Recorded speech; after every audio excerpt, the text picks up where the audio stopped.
Today, you are locking in, baby. These settings will dramatically increase our gameplay. This is a fully comprehensive guide on every single aspect of the game. We're gonna optimize everything with intent. Final Fantasy XIV settings are massive, and whether you're a sprout or a seasoned raider, you're almost definitely leaving performance on the table. Feel free to skip around to whatever you need, and remember, if at any point you just want to copy any or all of my settings, you can simply go to config sharing, hit download, paste the code that I'll have down below, then you can select exactly which settings you like and you want to copy.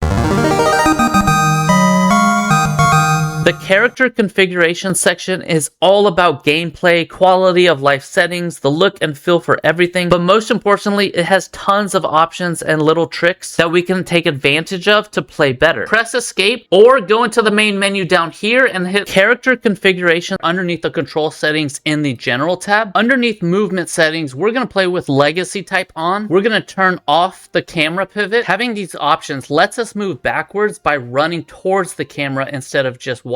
If we put it back on standard and walk backwards, this is called backpedaling, and this is a major no-no in most MMOs. This can also have a huge impact on endgame content when you're trying to dodge mechanics and AoEs. This is a game-changing setting. Make sure you have it on legacy type if you can. Now, if you absolutely have to have standard, instead of moving backwards, try to get in the habit of just turning sideways and running so you can dodge those AoEs quicker. Make sure flying mount takeoff is on auto, and never enable direct chat. Trust, always have this off. Let's go down to cutscene skipping. Now, we can always watch cutscenes in the future, but after we've seen it the first time, we don't need to keep seeing it, especially for daily roulettes. It's gonna really slow our progress if we have to keep manually pressing escape, skip scene. So make sure we have both of these enabled. We can skip camera controls, but let's go to switch to first person view when fully zoomed in. This lets us inspect things easier. For example, if we're checking out a character's armor, look at target when speaking is a little annoying to me, so I like this off. Now let's go into target here. Make sure we have automatically face target when using action. This setting combined with the legacy type movement setting, I mean, it's amazing because you can run backwards while still attacking.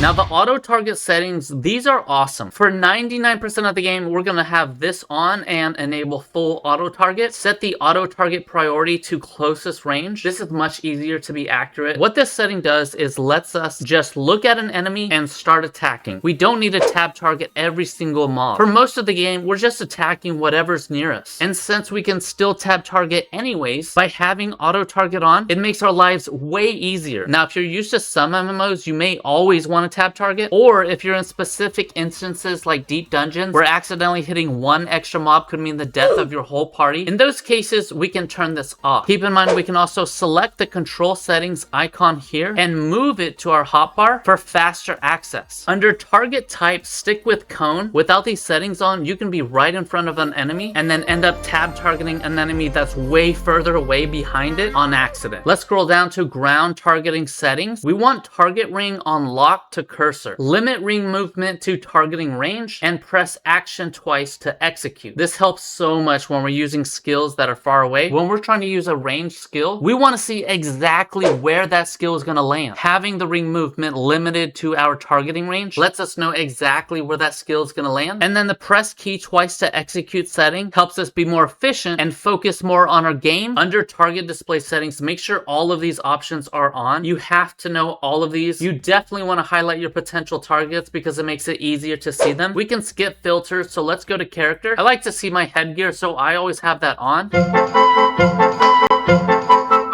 And if we don't have the display main and offhand gear when sheaths setting on, it will hide our weapon. Totally a personal preference. I see a lot of people that like this off, but I like to see my weapon all the time. I like the randomized idle standing animation setting on. This is just a fun one because you can see different animations as you're standing around. Now, if we go into battle effects settings down here, the skills in this game are absolutely beautiful and my favorite part, but sometimes they can be overwhelming, especially in massive groups, or if you're just trying to stay really focused on something and there's so much stuff all all over the screen. If it's hindering your performance, leave this on show limited or even show none. If all the extra settings don't bother you at all, then by all means just leave everything on if you like it. The skills in this game are absolutely gorgeous. Underneath mouse here, I don't like being able to click on myself, so let's disable that. It might get annoying and even hinder you in battle if you accidentally click on yourself. Disable right click selection of player characters, but above all else, make sure you turn off enable clicking on field to remove target. Nobody's perfect. You're going to click accidentally all the time, and if you're bursting and all of a sudden not having that target up can be absolutely disastrous to your performance. Now let's go into item settings here. On inventory interface, we want on open all, and on retainer inventory interface, we want on expanded. This lets us see our entire inventory at once instead of having multiple tabs that we got to click through. Because there's so many jobs in the game and all of them have different gear, having it all in your inventory would get very clustered. So gear that you want to make sure you keep for every one of your jobs that you use frequently would go in here. For that reason, you want to make sure you disable this setting right here. This makes it so that if you're out in the world and you pick up a piece of gear, it'll automatically put it into that armory inventory, which we don't want. I mean, maybe for like the very first, I don't know, 10, 20 levels or something, whenever you're getting pieces of gear that every single piece of gear is better than the next one. But if you leave it on, this will fill up extremely quickly. And even then, it's only useful if you press this button here, which updates your gear to whatever's better for you for your job with gear that's only from that armory inventory. So just avoid all of that and get in the good habit of selecting your own gear by turning off this setting right here. And then whenever you get new pieces of gear, just go into your inventory and see if it's better than the one you have. If it is better, just slap that bad boy on and then make sure you're on the right class again and then hit the save button. Store all your new items in the last open inventory slot. This fills up your inventory so that there's no holes in the middle. And then down here in sort method, put fill tabs in order. Now let's go into UI settings. I like having the standard option to large. Under map font size, this makes the text a little bit bigger. Let's go down to help here. Make sure that action help is set to fixed. If we leave it on next to cursor like it normally is, it'll constantly follow our mouse, which can be annoying. So by putting this on fixed, it'll always be in the same place. And then we can customize that further by going into HUD layout and then moving these here. If you don't like pop-ups when you start logging into the game, underneath recommendations here, play guide and achievements, we can turn off all these pop-ups if we don't like seeing them. Under instant portraits, these are fun. So just make sure that you have these on so that you can see the cute portraits that we make later. Go into the heads up display next. Pop-up text displays actions executed by other characters and actions targeting other characters, including damage dealt and received, buffs, debuffs, and items found. Flying text, on the other hand, displays actions executed by your character and actions targeting your character. Ideally, you'd know all this information, but if it's just too overwhelming, just make sure you at least have flying text on, or at least at the maximum size. Since that stuff having to do with your character, that's going to be more important. To make things a little bit more organized, change the number of quests that we have displayed, and then turn on hide duty list during non-instance duty. We can hide the quests that we have while we are in an instance, which we definitely want to do. We don't want to see quests that aren't related to the instance or dungeon that we're in. And then I would definitely lower the number of quests that you have to however many you want. I think seeing a bunch of different quests can be a little overwhelming, so let's just lower those a bit and then make sure we have that hide duty list during instant duty on. Now let's come down a little bit to display main scenario guide. If you haven't done all your main story quests, you need to do that first, so make sure you have that off. But once you're done, we can hide it automatically, and that way it takes up even less space. Underneath targets, if you're truly min-maxing, you would want to have this off because the more information you can see about your target, obviously the better. If you can take in a lot of information at once, then just leave this off. Enmity List is incredibly important if you're a tank, but even if you're not, you want to make sure that you can see the progress bar for the list, because this lets us see skills that are being cast by things that are not the main target. There is some end game content where there are things that aren't targetable that can still cast stuff, so it's really helpful to have these on. Make sure you have display targets remaining HP percentage on, especially because certain HP thresholds mean different phases of a boss. Go into party list next, and this is more preference, but I suggest making the name shorter by enabling the names to surname abbreviated, since most people call others by their first name anyways. And do we really need to see typical e-girl or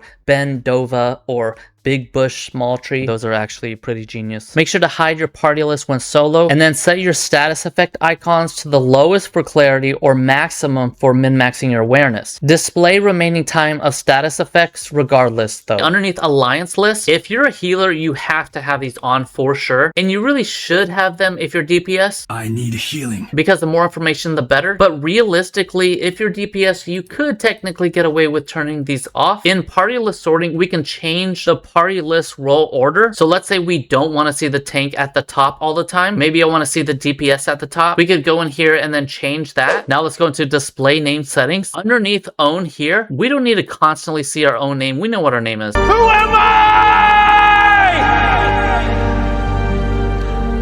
Who am I? Derek? Hey, Hansel. Are you trying to figure out who you are also? Yep. So we can turn this off to never. You'll learn as you play how you like to see names. Just make sure you have HP bar settings to when HP is below 100%. This is amazing because as soon as you see this bar, then you know you're taking damage. And then we can set this for everyone else as well. You'll learn as you play. If you want to customize these, we can always come back here and put show default. Remember, we can change the colors of things by clicking the little circle. It really helps having job icons next to people's names. But more importantly, come down here to party member settings. Make sure that display progress bar for enemy is on. This is the boss's Castbar. Probably one of the most important UI elements in the entire game is knowing what the boss is casting. Now let's go into hotbar settings. We have to have display recast times enabled so that we know exactly how long we have until we can cast certain spells again. And to make it easier to read and cleaner, put it on type 2 centered. This looks way better. Hide your unassigned slots. So come down to pet hotbar display settings. Put this on display only pet hotbar and turn off these two settings here. Occasionally, you're going to have this pet hotbar that can pop up. It's much easier to have this hotbar have its own keybinds. Let's go into sharing next. Now pay careful attention because the shared hotbar is incredibly important. All you need to remember though is that the hotbars that you enable here are shared across all of your different jobs. So since I have hotbar 8 and 9 here as shared hotbars, if I switch jobs, let's say I go back to Paladin, as soon as I equip it, everything but the shared hotbars will change. We can go into log window settings next. Here we can start customizing our chat box. The profanity filter sometimes can catch too much, making it hard to read certain things. But dear God, make sure you turn off these two display settings here. As you're playing, you're going to be spamming buttons constantly. And if you don't turn these off, you're going to constantly see these error messages. Here we can change things like the size font if we need to make it bigger or smaller. That's what she said. Michael, please. We can turn off resizing of the log window. So once we have the size we want, if we don't want to accidentally click this in the future and reset it, we could turn it off to disable that. There's a lot of different settings in here, but mostly you just want to go into the log filters here for the general tab. And here we can turn off certain chats that we don't want to see. We can also click through them to see examples of what those look like. But since your general tab is what you're going to be seeing the most, you want to make sure that it's to your liking. In announcements, I would definitely turn off battle system messages, other battle system messages, error messages, others loot messages, others synthesis messages, periodic recruitment notifications, and glamour notifications. To customize your log even further, we will go into log details, and then here we can make certain things transparent, adjust more sizes, or maybe add timestamps. And then under notification sounds, if we wanted to later, we could play around with these sounds and even test them out. You can have dialogue auto forward so you don't have to keep clicking. All you do during the dialogue is press space.